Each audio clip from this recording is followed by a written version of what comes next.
Bueno, esta jornada ha estado marcada también por falsos avisos de bomba, como los del Juzgado Civil de Santiago y el de la Universidad Adolfo Ibáñez. Vamos a profundizar en este tema con el director del Instituto de Asuntos Públicos de la Universidad de Chile, Hugo Frühling. Señor Frühling, muchísimas gracias por estar aquí con nosotros, aquí en CNN Chile, este día ya que se están haciendo todos los análisis de lo que ocurrió ayer en el subcentro de la comuna de Las Condes.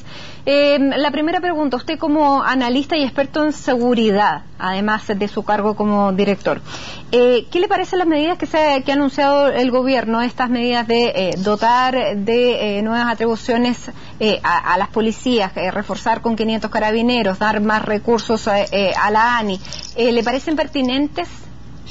O sea, yo creo que cuando se producen hechos de esta especie, se abren las posibilidades, las oportunidades para modificaciones institucionales que pueden ser muy útiles.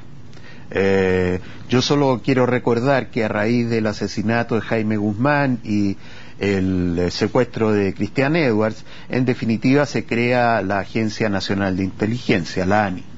En consecuencia, yo creo que hay oportunidades para eso. Ahora, no creo que eso vaya a tener incidencia inmediata en el descubrimiento de quiénes son los autores de este hecho. Pero claro, en los autores de este hecho no, pero ¿usted cree que se llegó tarde con estas medidas? No, yo creo que probablemente si hubieran sido detectados estos grupos con anterioridad y condenados los hechores de los hechos previos, quizá no hubiera sido necesario llegar a la situación que vivimos. Pero desde una perspectiva de seguridad más amplia, yo creo que es necesario dotar a la Agencia de Inteligencia Civil de atribuciones operativas. Yo siempre lo pensé, no solo ahora. ¿Por qué no se capturaron antes? ¿Usted cree que había manera de capturarlos? ¿Está pensando en un grupo específico?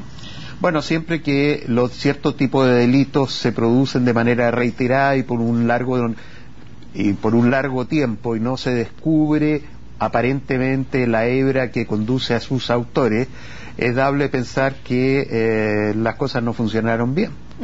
¿Pero usted cree que es el mismo grupo que viene actuando desde hace un par de años, que son los responsables de todos los atentados que se produjeron en el llamado caso Bombas, que son los mismos que han actuado este año en la iglesia de Santa Ana, frente a las comisarías, en la estación de metro de Los Dominicos? ¿Es el mismo grupo para usted? Yo no tengo antecedentes como para determinar si son el mismo grupo o son grupos o personas que formaron parte de ese grupo y que finalmente se autonomizaron. Ciertamente hay un salto cualitativo importante en términos de violencia. Yo ya lo había dicho hace un par de meses, cuando empezaron a producirse hechos seguidos, primero contra el metro, luego la quema de 2 vehículos. O sea, la proximidad de los hechos, la circunstancia de que se dieran varios el mismo día, ya anunciaban por lo menos un intento de escalada. ¿Y a quién lo atribuye? Yo creo que eso es difícil especular, pero yo diría que lo que hay es un grupo que intenta actuar ya sin miramientos y con muy pocos remordimientos en contra de personas. No está claro cuál es su ideología, ciertamente no hay un proyecto político claro respecto del futuro, pero sí está claro de que quieren actuar. Ahora, solo le quiero recordar las bombas en la maratón de Boston, que fue en definitiva planificada solo por 2 o 3 personas. En consecuencia, hechos de esta especie no requieren de multitudes, ni de masas. Pero claro, usted dice no es pensable atribuir una ideología a un grupo determinado. Es pensable atribuir una ideología de carácter nihilista, de carácter destructivo, negacionista sobre la sociedad y el sistema económico actual. Lo que no es posible vislumbrar con claridad es qué tipo de sociedad les gustaría construir a ellos. Ahora, ¿por qué, si pudiéramos hacer una conexión política, por qué es más agresivo durante este gobierno que en gobiernos anteriores? ¿Es posible hacer un vínculo o no? No creo que sea posible hacer el vínculo, porque simplemente no se pueden probar los hechos negativos. O sea, ¿qué habría sucedido si hubiéramos tenido un gobierno de derecha? ¿Habrían hecho lo mismo o no? Yo creo que lo más probable es que sea un grupo que no distinga entre una coalición de centro-izquierda y de centro-derecha, porque para ellos son parte del mismo sistema. Ahora, ¿por qué estos últimos atentados, y lo conversábamos antes de iniciar la entrevista, no se han atribuido esta acción cuando siempre los grupos terroristas reivindican sus acciones? Bueno, las reivindicaciones previas no sabemos si son ciertas o no. O sea, hay reivindicaciones previas, pero no está identificado con claridad el grupo que lo está haciendo, como antes lo estaba el Frente Manuel Rodríguez. Uno sabía cuál era su raíz, cuál era su ideología, cómo se conformó, etcétera. Aquí aparecen nombres distintos, nombres que corresponden a colectivos con nombres de anarquistas de mediados del siglo XX o comienzo del siglo XX, pero eso no es un nombre o un colectivo identificable o identificado. En consecuencia, no hace mucha diferencia que exista esa reivindicación o que no haya un papel que hayan dejado que se lo atribuyan a algún grupo determinado. Y si hablamos de grupos anarquistas, los grupos anarquistas de por sí, por definición, no actúan de manera coordinada, son grupos pequeños. ¿Cuáles son las características de estos grupos anarquistas que han actuado durante muchos años aquí en el extranjero, como para a lo mejor hacer algún vínculo, si se pudiera hacer, o para tener claro cómo, porque se habla mucho en estos días de que, claro, esto puede ser atribuible a grupos anarquistas, pero en el fondo, ¿qué son los grupos anarquistas y cuáles son sus características que hacen tan difícil esta pesquisa, además, por eso mismo? Bueno, yo creo que porque son grupos pequeños, porque no tienen ligazones con los partidos tradicionales ni con las coaliciones sociales tradicionales como los trabajadores, los empleados u otros, porque son grupos horizontales que normalmente no tienen una jerarquía determinada, lo que significa que si se ubica a uno u a otro, eso no produce el colapso de toda la organización. Yo creo que hay muchas gradaciones de grupos anarquistas. Hay grupos anarquistas que son perfectamente pacíficos y que lo que intentan es oponerse al sistema actual a través de una estrategia de carácter muy horizontal, en que siempre se está consultando a las bases. Hay grupos de carácter libertario en la universidad donde yo trabajo y nunca se les ha aprobado ninguna acción de carácter armado, militar o violento. Ahora, ¿usted cree que bueno, estamos recibiendo todo el día y ahora también se está hablando de otro aviso de bomba? ¿Hasta cuándo vamos a tener esta, digamos, alarma y sensación colectiva de inseguridad que se ha instalado en este día a partir de ayer?